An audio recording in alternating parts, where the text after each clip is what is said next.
La ocupación de gran parte de Andalucía y la capitulación de Sevilla a principios de 1810 dejó a los franceses como dueños de gran parte de España.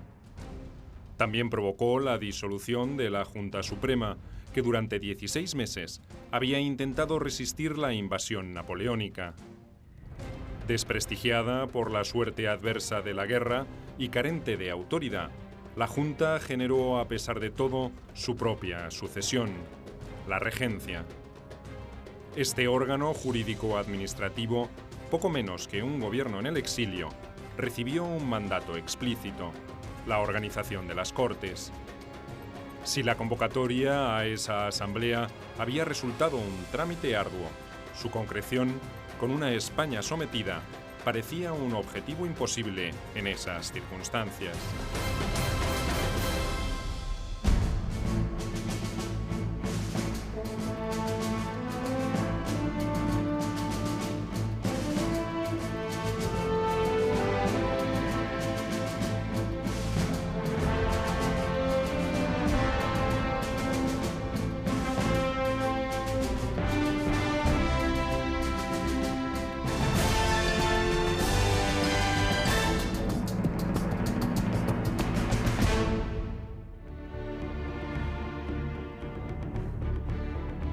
La nación ha demostrado ser soberana al negarse a obedecer las órdenes de Napoleón. Pido la palabra, señor presidente. Todos los aquí presentes juramos en su día lealtad a nuestro soberano Fernando VII. España desde los godos es una monarquía, electiva primero, hereditaria después, en la que el rey ungido, consagrado por la Iglesia, ha sabido ejercer la suprema autoridad sobre sus súbditos. Una serie de circunstancias van a suponer que las Cortes retrasen su apertura hasta septiembre de ese año de 1810. De manera que desde principios de ese año, desde enero de 1810 hasta septiembre, todo se lleva a cabo con la finalidad de facilitar la reunión de las Cortes en Cádiz, lo cual suponía una enorme dificultad, porque hay que entender que un país en guerra, un país ocupado por unas tropas extranjeras que lógicamente iban a tratar de evitar que se reuniesen las Cortes en cualquier ciudad. El cuadro de situación en esos primeros meses de 1810 podía presumirse como ampliamente favorable a la causa francesa. Salvo algunos puntos del Levante, de Extremadura, de Galicia, Asturias y Andalucía, las armas napoleónicas tenían el control de la situación. José I podía decir, por primera vez desde su designación, que reinaba sobre España, aunque esa afirmación fuese más figurada que real. La realidad era que las tropas imperiales controlaban las ciudades o regiones donde sus ejércitos tenían una presencia efectiva y permanente. Allí donde su influencia era insuficiente o nula, la rebelión bullía, encarnada por grupos de patriotas que no cesaron nunca de hostigar a los invasores. El espíritu indomable del pueblo español frente a circunstancias tan adversas fue quizá una de las pocas razones que le permitió a la regencia seguir alentando una resistencia desesperada. Uno de los motivos que favoreció esta postura fue la elección del lugar desde donde mantendría encendida la vigencia de las instituciones nacionales, aún en momentos tan desesperados. Presidida por el general Castaños, la regencia se instaló en la isla de León, frente a Cádiz, un bastión inexpugnable para los franceses. Ubicada en el extremo norte de una estrecha península y protegida por dos líneas de defensa costera, además de la ciudadela propiamente dicha, Cádiz solo podría ser vencida después de un prolongado asedio, tanto por tierra como por mar. Que Cádiz, en cualquier caso, era la plaza militar de España. Plaza militar que había demostrado su poder, su valía, su resistencia durante los bloqueos a los ingleses, magníficamente fortificada, la mejor plaza de Europa. Esta situación pudo solventarse, pudo arreglarse gracias a la existencia en su bahía de dos escuadras, la escuadra española de Álava y la escuadra inglesa de Purvis. Ambas escuadras suministraron la artillería suficiente para convertir a Cádiz y su entorno en una plaza inexpugnable. El mariscal Víctor, después de la capitulación de Sevilla, se dirigió con su ejército hacia Cádiz, pero no pudo impedir que el duque de Alburquerque, con sus tropas, llegara antes para reforzar la guarnición local. En el puerto, una flota española y otra inglesa protegían ese baluarte de una amenaza marítima que, de todas maneras, Francia no estaba en condiciones de implementar. Ese doble cerrojo impidió a los franceses batir la última sede del gobierno patrio y consumar la ocupación. El mariscal Víctor combinó a la plaza para que se rindiera, y al no lograrlo, probó sus defensas durante varios días en febrero de 1810.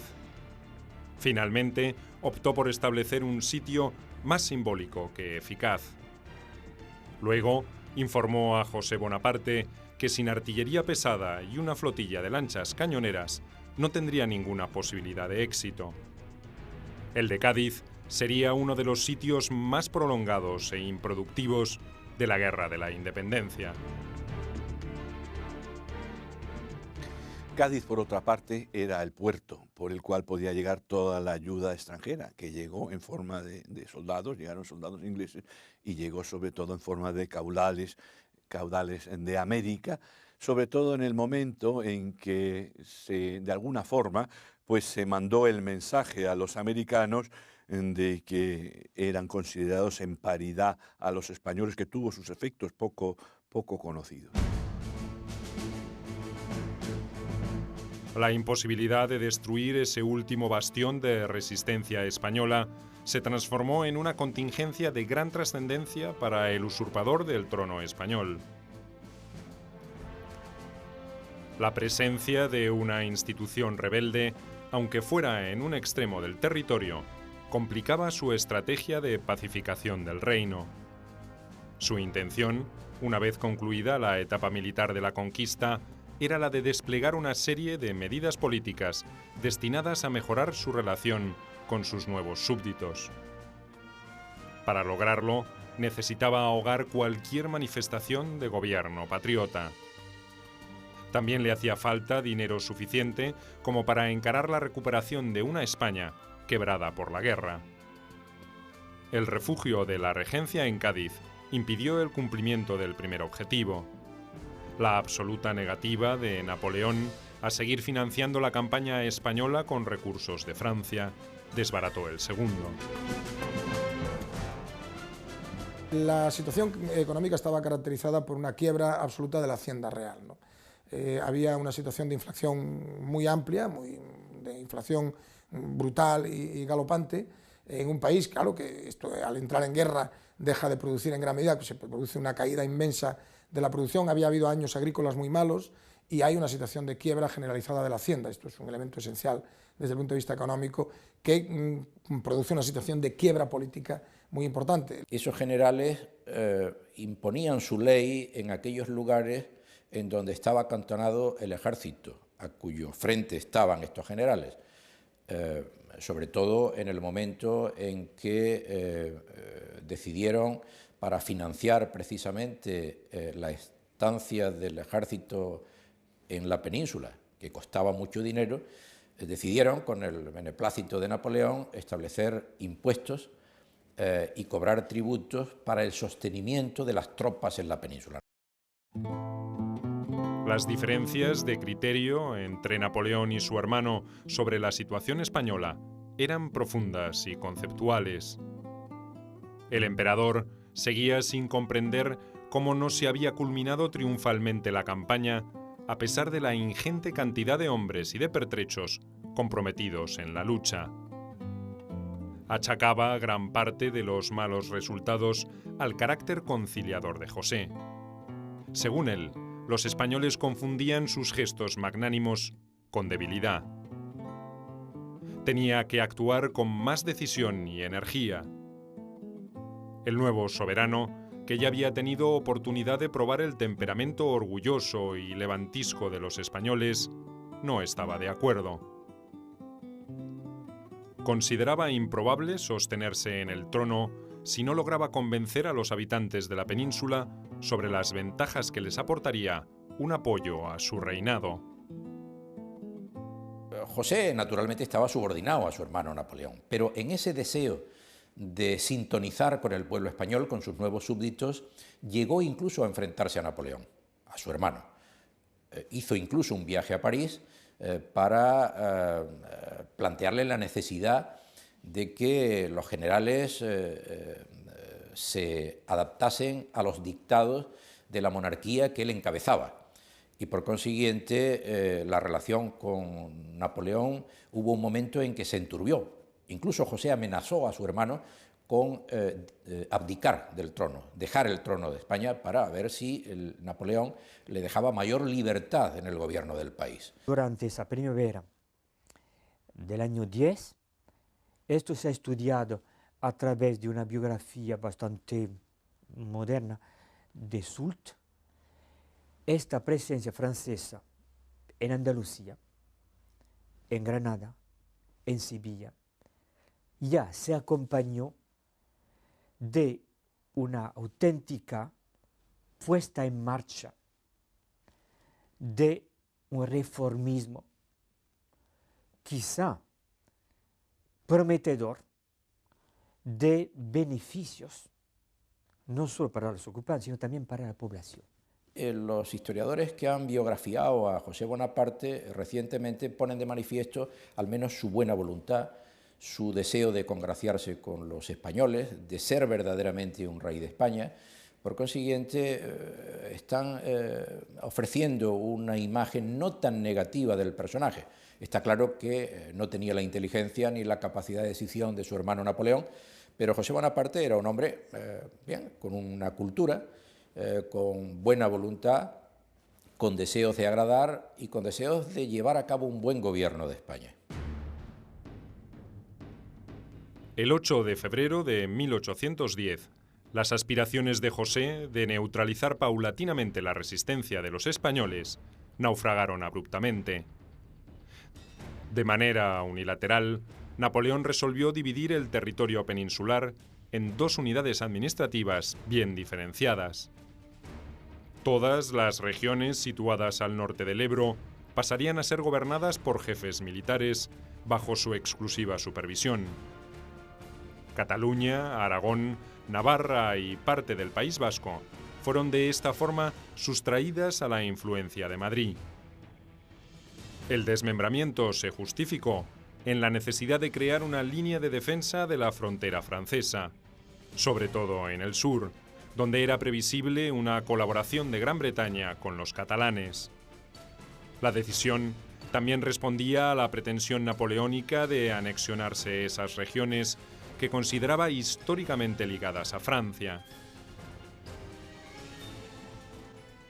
Hubo una forma, digamos, de josefinismo español que se ponía en marcha y que prometía reformas de talante, yo diría, post-ilustrado, es decir, medidas de beneficencia, medidas en cuanto a la educación, a la enseñanza. De alguna forma, José I llegó a asumir la expectativa de ser un rey de los españoles, y es esa intervención de Napoleón, siempre supervisando, siempre teniendo la conciencia de que quien debía tomar las últimas decisiones era él, la que impediría en buena medida una cierta monarquía, una cierta monarquía bonapartista, pero de raíz española, y de alguna forma ese proyecto nunca llegaría, por todas las dificultades, nunca llegaría a cuajar, ¿no? La división del territorio español, que contravenía el compromiso asumido 2 años antes por Napoleón en Bayona, tenía un tercer motivo mucho más simple. José se negaba a expoliar a los españoles para financiar la guerra en España y su prolongación en Portugal. El emperador, en cambio, no quería que ese esfuerzo siguiera siendo pagado por los franceses. Al crear virtuales comandancias militares, sus jefes asumían el compromiso de buscar recursos para solventar los gastos de sus ejércitos. Sus tropas se aprovisionan sobre el lugar, es decir, sus tropas avanzan a tal velocidad que no pueden depender de los suministros, de los carros de suministros que avanzan con muchísima más lentitud. Y el que se aprovisionen sobre el lugar genera un efecto que es bien conocido, y es que la guerra se extiende a todo el mundo, ¿no? Esta necesidad de aprovisionarse sobre el lugar hace que las tropas de Napoleón lleguen y arrasen los sitios por donde pasan, ¿no? Lo cual convierte en adversarios a toda la población. Este criterio también se aplicó poco después para sustraer del dominio de José Bonaparte una especie de corredor que vertebraba a las provincias de Burgos, Valladolid, Palencia y Zamora, además de Andalucía. De la noche a la mañana, el impuesto rey de España veía reducido su poder a 1/3 del territorio original. José amenazó con renunciar al reino. Viajó a París para convencer a su hermano que reconsiderase esas decisiones y retornó a Madrid con las manos vacías.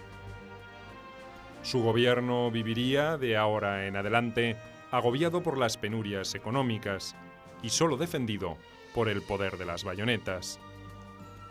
Leyendo los informes que mandaba Soult a París, él anuncia al emperador que realmente España estaba en sus manos. Y efectivamente, en textos a veces poco conocidos, ya me enteré de que hubo delegaciones de ciudades y pueblos de Andalucía que de manera, creo que voluntaria, se fueron a Sevilla a manifestar públicamente su sumisión, su obediencia.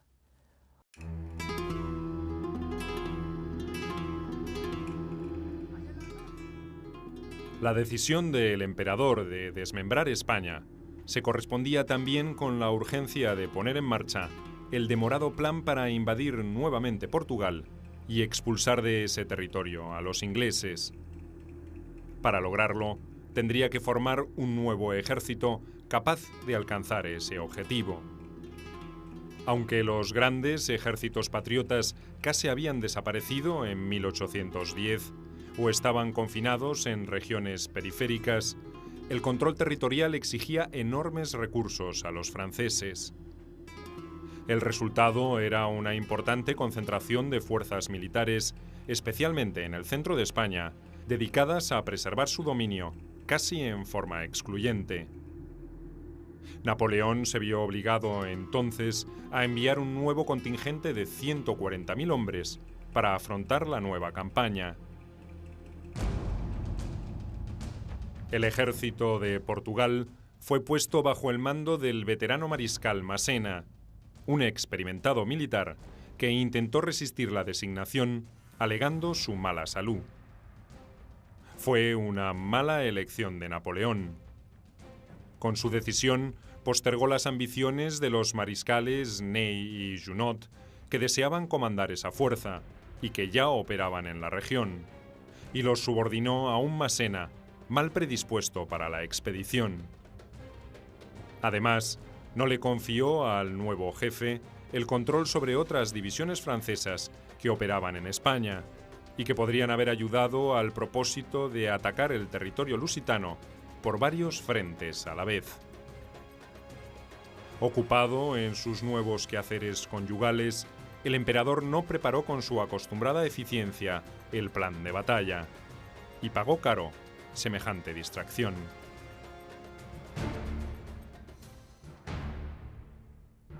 Cuando Massena se hizo cargo del ejército de Portugal el 28 de mayo de 1810, el mariscal Ney ya había iniciado un sitio mal preparado contra Ciudad Rodrigo. La plaza fuerte resistió más de lo esperado y solo capituló el 9 de julio, después de un gran derroche de hombres y municiones por parte de los franceses. Contrariamente a lo que podía esperarse de un ejército napoleónico, Massena demoró su avance sobre la ciudad lusitana de Almeida, aunque logró una inesperada victoria en Coa contra un contingente británico que operaba en los alrededores. La rendición de Almeida supuso una nueva demora, aunque de todas maneras el jefe francés no tenía demasiado apuro en proseguir las operaciones.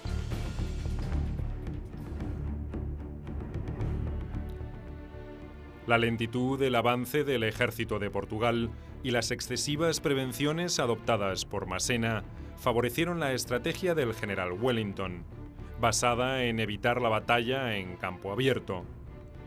El general inglés aplicó la táctica de tierra arrasada, dificultando al máximo las posibilidades de aprovisionamiento de los franceses, que reanudaron su avance hacia Lisboa el 15 de septiembre de 1810. La táctica de Wellington consiste en retirarse y arrasar absolutamente justamente el suministro, ¿no? El no permitirle, que fue lo que la misma táctica que harían después, que hicieron los rusos en las tropas rusas en el frente oriental, ¿no? Que era retirarse e ir dejándolo todo quemado, dejando todo arrasado, de manera tal que las tropas no podían suministrarse de alimentos, no podían aprovisionarse, no había nada con qué aprovisionarse. Por diferentes motivos, entre ellos el de cuidar su retaguardia, Massena solo comprometió alrededor de 60.000 hombres en una aventura que en Busaco tendría su primer traspié de envergadura. Wellington esperó al ejército napoleónico en una formidable posición defensiva, donde desplegó sus 52.000 combatientes. El comandante francés aparentemente subestimó tanto la ubicación como la calidad del ejército inglés, y el 27 de septiembre ordenó un ataque directo.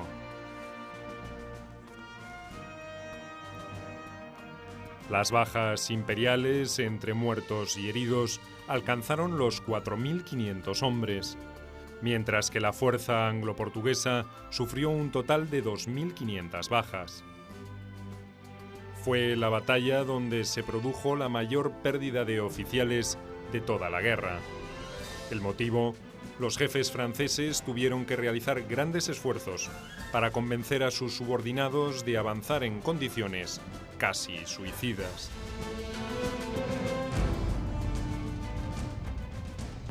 A la mañana del día siguiente, ambos ejércitos permanecieron en sus posiciones. Wellington, como había ocurrido en Talavera, resolvió no arriesgarse a forzar un nuevo enfrentamiento. Massena hizo otro tanto, y los dos ejércitos se replegaron y emprendieron viaje hacia el sur por caminos diferentes. El objetivo del mariscal francés era ocupar Lisboa.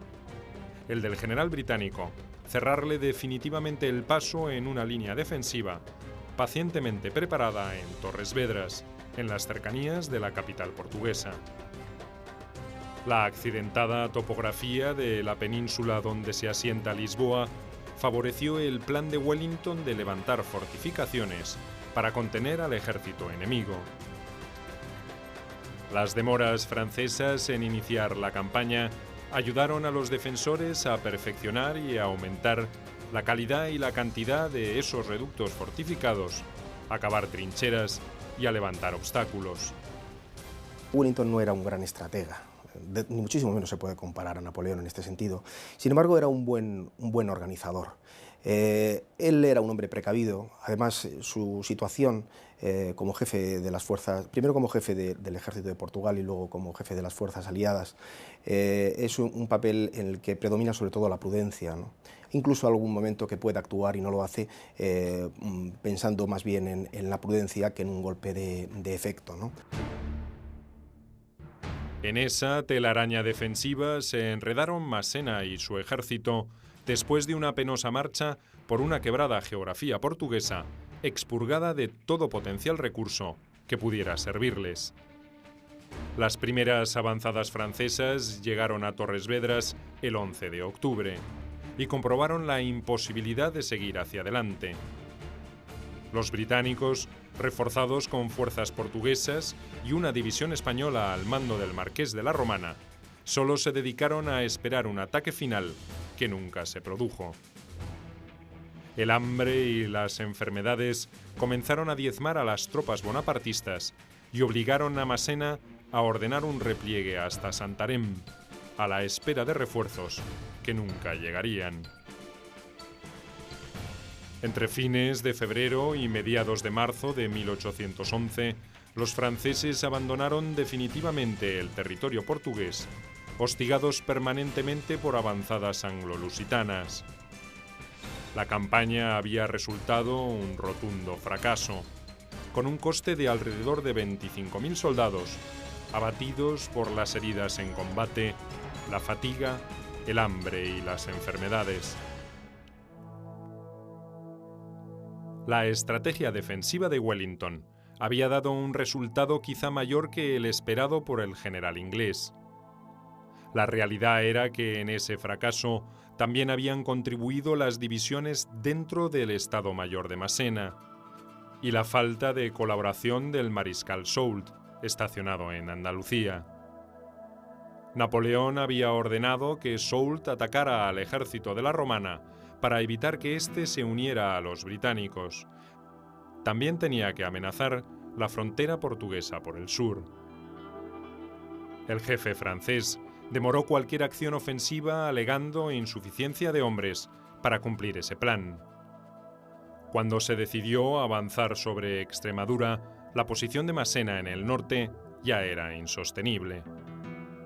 Su única contribución de importancia fue la toma de Badajoz el 5 de marzo de 1811, después de un sitio de 41 días y de la derrota de una fuerza patriota que pretendía auxiliar a la ciudad. Mientras el principal escenario de la guerra se desplazaba hacia Portugal, la regencia instalada en la isla de León trató de demorar la reunión de las Cortes, pero no tuvo éxito. En Cádiz se había congregado un importante número de reformistas que presionaron y obligaron a inaugurar oficialmente las sesiones el 24 de septiembre de 1810. No había tiempo que perder. A la emergencia provocada por los triunfos franceses se unía ahora la situación de las provincias de ultramar, de donde provenían una buena parte de los recursos de los que podrían disponer los patriotas para seguir con la guerra.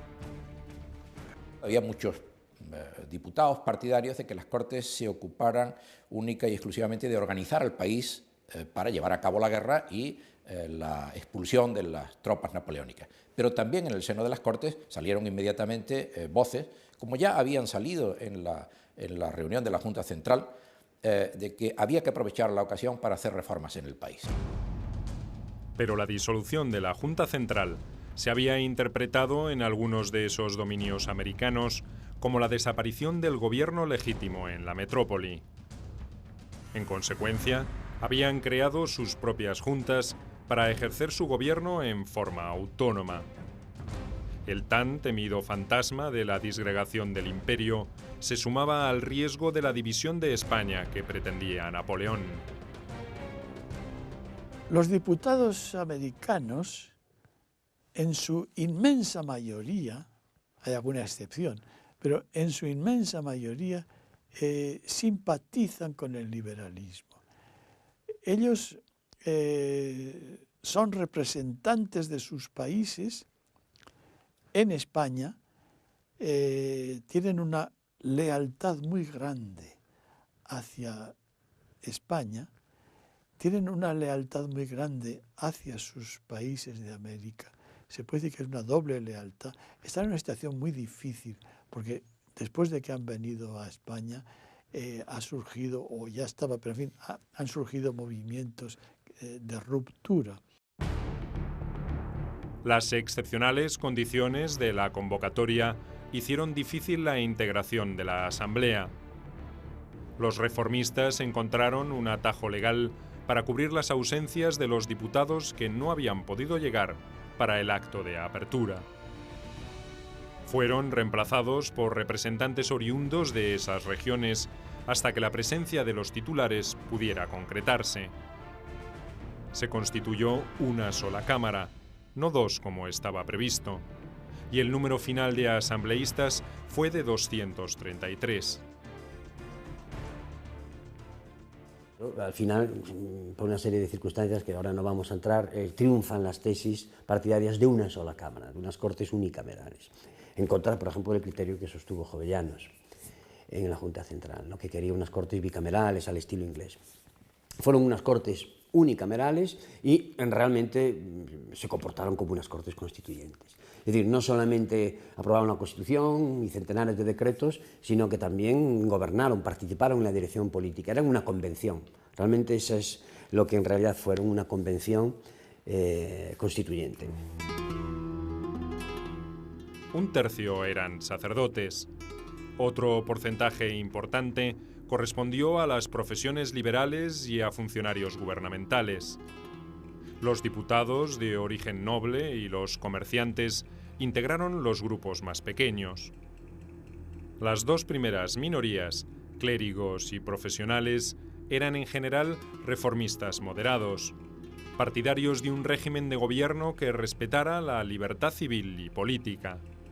Preconizaban la igualdad ante la ley, el derecho a la propiedad y el libre mercado. Hizo en Cádiz, qué duda cabe que tuvo una influencia el hecho de que Cádiz era la ciudad, si no la más, de las más liberales de España. Su situación, una ciudad portuaria, donde había una población extranjera importante, una ciudad cosmopolita, sobre todo por los vínculos comerciales que había con América y con otras partes de Europa. Por lo tanto, la elección no fue casual y eso influyó naturalmente fueron bien acogidos. Era un contexto favorable, proclive, sin duda alguna, a que prosperasen las tesis liberales en aquellas Cortes. Clero, eclesiástico y magistrado, ya se ve cómo va a triunfar una forma de oratoria, una forma de elocuencia que participa, por un lado, de la elocuencia eclesiástica, la de los que hablan, los que pronuncian sermones desde el púlpito, y también elocuencia de estos abogados, jueces, que también habían aprendido a hablar ante un público. Las Cortes de Cádiz eran unas Cortes peculiares porque no había disciplina de partido en el sentido en que la conocemos hoy, de manera tal que el que unos diputados se inclinaran en un sentido o en otro dependía en gran medida, algunos, no todos, pero dependía en gran medida de la capacidad de convicción de los líderes.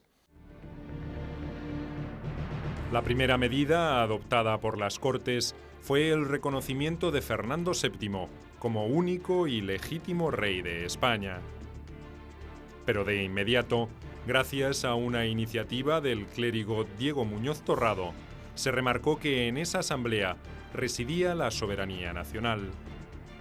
De esa forma, la regencia quedó subordinada a su poder y restringida solo a las funciones ejecutivas.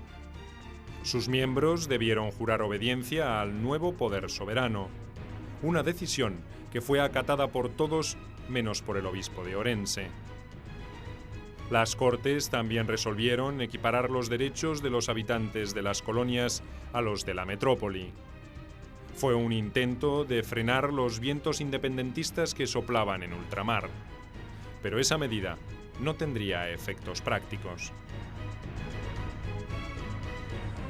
Es evidente que la Constitución de Cádiz y en general otros muchos decretos, el primero de todos, clave, el 24 de septiembre de 1810, en el que se proclama la soberanía nacional y la división de poderes, que son las dos grandes ideas que van a cristalizar en el texto constitucional, pues fueron impulsadas, como en conjunto todo el proyecto, por los diputados liberales de la península, diputados liberales metropolitanos, lo que he dicho antes, ¿no? Lo cual no significa que también hay algunos aspectos de la Constitución que tienen una impronta claramente realista. Las Cortes se reunieron en la isla de León hasta el 20 de febrero de 1811. A partir de entonces, fijaron su residencia definitiva en la iglesia de San Felipe Neri, en Cádiz. La institución se dividió desde el principio en dos bandos, reformistas o liberales y absolutistas o serviles. Aunque con matices, esas visiones ideológicas se mantendrían durante todo el tiempo que deliberó la Asamblea y tendrían puntos de enfrentamiento notable, como cuando se debatió el régimen de libertad de imprenta. También generó opiniones contrapuestas la decisión de incorporar a la nación los señoríos jurisdiccionales. En cambio, hubo unanimidad el 1 de enero de 1811, cuando se decretó nula cualquier acta, convenio o transacción que firmase el rey mientras permaneciese en cautiverio. Esta resolución trató de desalentar una maniobra que Napoleón finalmente decidió no llevar a cabo. El emperador había considerado la posibilidad de devolverle el trono a Fernando VII después de casarlo con una de sus sobrinas. Ese se convertiría en uno de los primeros gestos destinados a limitar el poder absoluto del rey. No sería el único. El 2 de marzo de 1811, las Cortes resolvieron designar una comisión destinada a elaborar un código constitucional que enmarcara en lo sucesivo la vida política de España. Diego Muñoz Torrero presidiría ese cuerpo integrado por otros 16 miembros de la Asamblea. Era la primera vez que oficialmente se intentaba sustituir el viejo orden borbónico, que había desaparecido por la invasión napoleónica, por otro más acorde a los nuevos tiempos que se avecinaban. Las consecuencias de esa actitud tendrían enormes repercusiones en el futuro de España.